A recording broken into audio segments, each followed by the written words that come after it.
Touring stock 13.5, A final. This is packed full of big names. This is going to be a good race here. We've got Vaughan, Holmes, Stevens, Mara, you know where, Lee, Young, Watson, McPherson, Voicich. Winners packed throughout this race. Here we go, round 4 of the championship season. Welcome to Bad Time Racing Sport. We're underway. Oh, as Voicich does a really clever flick spin to get back on his wheels. Bit of niggle there with, I think Ware was involved in that one. We're watching here with Watson and Lee. There's going to be so much action, I'm sure I'm going to miss some things, so bear with me as I try and keep an eye on the action and the timing tower. So we got Watson up to 5th now, ahead of Lee.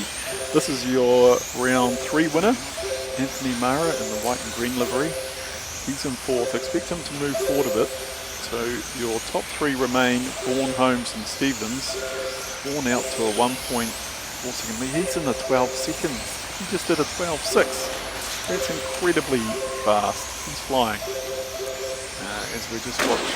Oh, Holmes there hits the apex of the exit of the hairpin. And that gives the spot to Stevens. Luckily he didn't give away more than that. He's still able to continue. Stevens in this magenta car. Now chasing down the leader and bringing in that, reducing that gap a little bit too. So good pace there. Ware, something might be wrong with his car. He was one of the stars of round 3. He's dropped down. He's now a lap behind already. So as we see Vaughan doing another fastest lap of the race.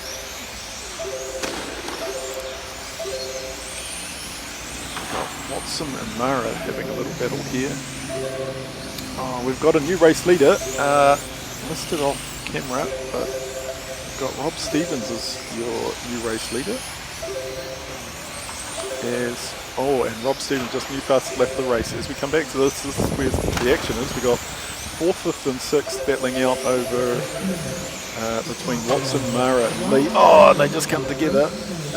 Bit unfortunate there. I think Lee is going to be the benefactor of that one. He's going to move up to 4th place from 6th in 1 lap. Yeah, there he goes. As Rob Stevens out to a 3.2 second lead.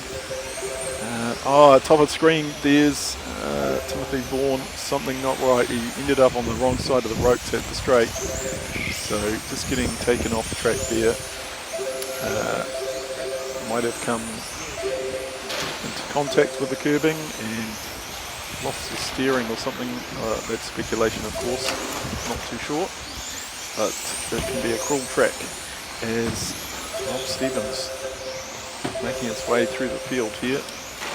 That Mara, he's put a lap on Mara, so Anthony Mara, a lap down. I would not have put money on that at the start of this race. Round 3 winner is a lap down, so that's the pace of getting some clear air at the front and staying out of trouble. This makes you so far ahead. These cars lap at such an incredible pace. Go a lap down really quickly. And we've got Watson and Mara here battling for position. Yes. Watson's now going to go a lap down. Oh, Mara just clips that bootleg. Is that terminal or is he just parked up there and needing assistance? Let's just have a look. Oh, the front wheel didn't look like it was pointing in the right direction. I think that's going to be a DNF for Mara. That's cruel. Round honours for round 3 and then a DNF for round 4. So it can be a tough sport, and especially when the competition is this high, you can't really relax and just take it easy. You do have to push it. So really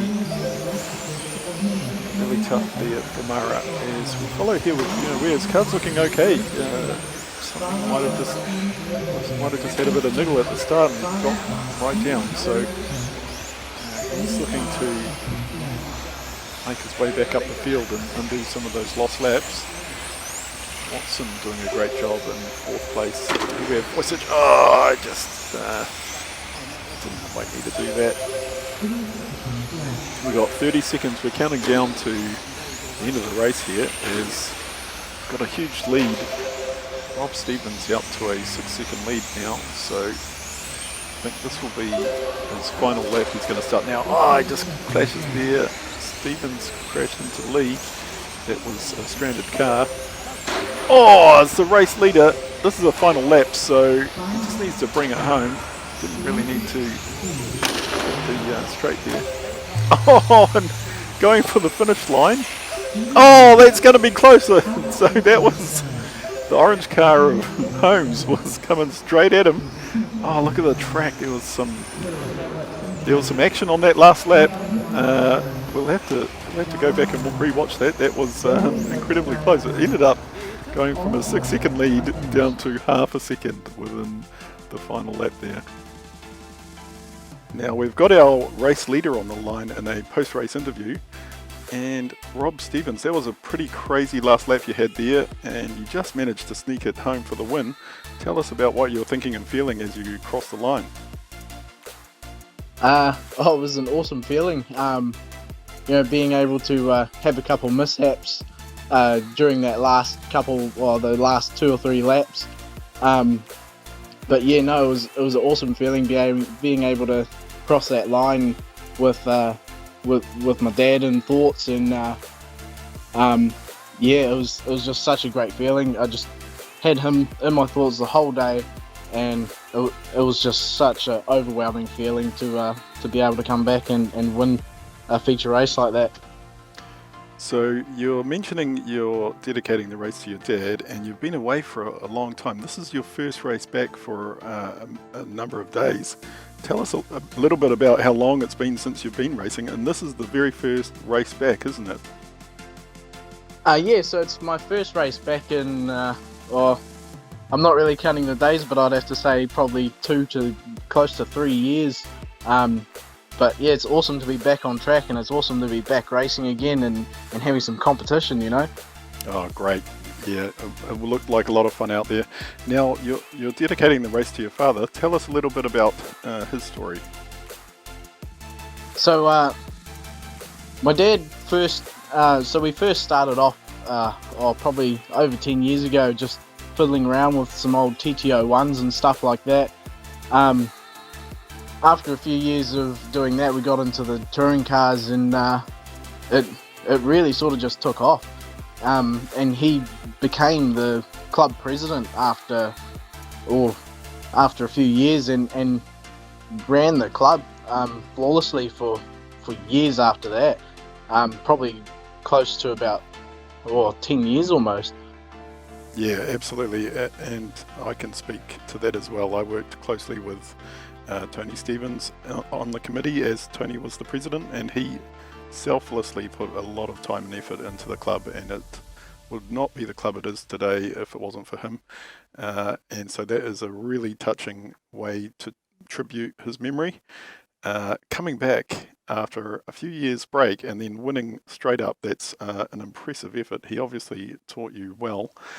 Is there anyone you'd like to thank, any sponsors or anyone else you'd like to thank while we've got you on the line? First of all, I'd like to thank my father. As you said, if it wasn't for him, basically I wouldn't be talking to you right now. I mean, he's always been there to push for things to go a bit further than they could be, whether it was with the club or whether it was with my driving or capability with learning how to set up the car. So I'd really like to thank him for being there and always being able to push things a bit further than they were, than they could go. I'd also like to thank Stephen Lee from Speedy Models for getting me back on the track. Always keeping me updated with the cars and electronics and things like that. It's awesome to be back. Well, what a touching story. I don't think we're going to top this story, coming back out of nowhere to win the race, dedicating the race to your father, who was such an integral part of the club. Thank you for having us today, Rob, and we'll see you at the next round. Cool, Michael. I'll see you next round.